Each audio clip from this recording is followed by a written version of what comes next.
ರಚಿಸಲು ಅರಹಾಳು ನನ್ನ ತಾಯಿ ಮನದೊಳಗೆ ಮಂದಿರವ ಕಟ್ಟಿರುವಳು ಕರುಣಾಮಾಯಿ ನವಮಾಸ ಮಡಿಲಲ್ಲಿ ಕಾಯುವಳು ಹೆತ್ತ ತಾಯಿ ನೋವಲ್ಲೂ ನಗುವವಳು ಒಬ್ಬಳೇ ಹೊತ್ತ ತಾಯಿ ಜನನ ಮರಣ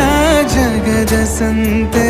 ಅದಕ್ಕೂ ಮೀರಿನಿ ಬೆಳೆದು ನಿಂತೆ ಕರುಣೆ ಸಹನೆಯ ಮೂರ್ತಿಯಂತೆ ದೇವರಿಗೂ ನೀ ಸ್ಫೂರ್ತಿಯಂತೆ ಅದೃಷ್ಟವು ನನ್ನ ಪಾಲಿಗೆ ನಿನ್ನ ಕಂದನು ನಾನಾಗಿ ಹೇ